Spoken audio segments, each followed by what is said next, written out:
You're looking at 3D images of children at 6 months, 12 months, and 24 months. The changes are dramatic. That's because early childhood is the most rapid and dynamic period of brain development.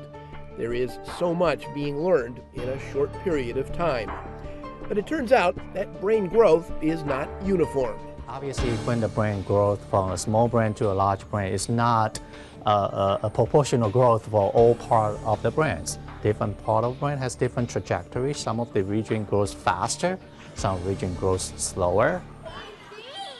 The fastest developing areas of the brain coincide with skills the child is learning at that time, such as fine motor skills, walking, speech.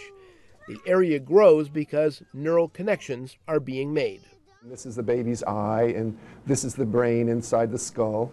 And basically what you can see is the cortical rim here is the gray matter of the brain, and that's where all the neurons are. So that's where kind of the work of thinking and sensing things and all of that happens. And then this lighter place here is actually what we call the white matter, and that's the connections between the neurons.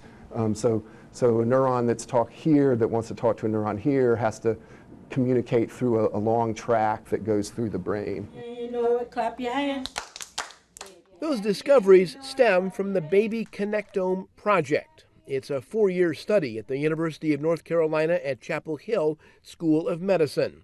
The project aims to produce unprecedented information about early brain development from birth through early childhood, as well as the factors contributing to a healthy brain. So this screen actually, from the same subject, same case. Okay. And they have the image acquired at 2 weeks, 3 months, 6 months, 9 months, and 12 months. For the project, researchers are performing safe and non-invasive brain scans of 500 children aged 0 to 5 years. It looks like in the first year of life that the sensory motor regions of the brain, the motor cortex or the visual cortex that we process visual information is more developed at birth. It's already kind of coming online.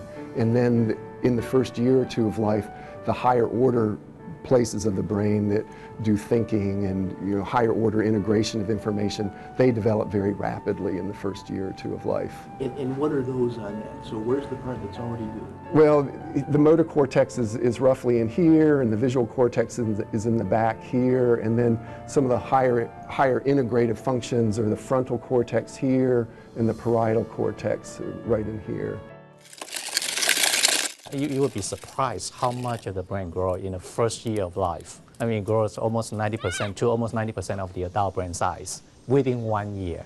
So our goal is to use a non-invasive imaging approach to really understand and characterize and quantify the changes associated with structures, functions, and some of microstructural changes.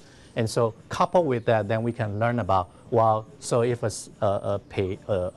subject starts to walk, which part of the brain actually responsible for all these behavioral changes?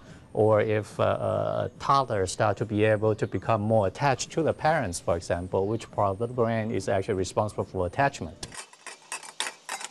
Scientists also hope that by identifying the factors that contribute to healthy brain development, they can also learn how to predict whether infants at high risk will develop autism.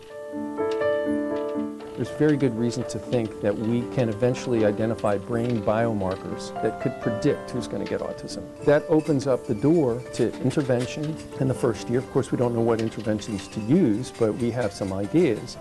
It's a time when the brain is much more amenable to change, much more plastic. It's a time before the onset of symptoms, so we don't have those difficulties to deal with.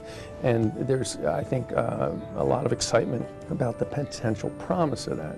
Scientists are using brain scans to study infants at higher risk for developing autism because they had an older sibling with the disease. When we put a child that's going to end up with autism at 2 or 3 next to a child that is not going to end up with autism at 6 months, we can't really distinguish them as far as the features of autism. It's not till the second year, or the late in the first year, or the second year, that autism kind of unfolds or emerges. Our group has begun to study the brain changes that go from not having autism to having autism. And so one of the most exciting areas is that we believe we're beginning to have the evidence that we can predict in the first year of life based on brain biomarkers in what we call high familial risk kids, so kids that have an older sibling with autism that are already at an increased risk, but that we can predict who's going to develop autism. The imaging really is just kind of a tool, an essential tool to move us forward to coming up with prediction and targeted treatment.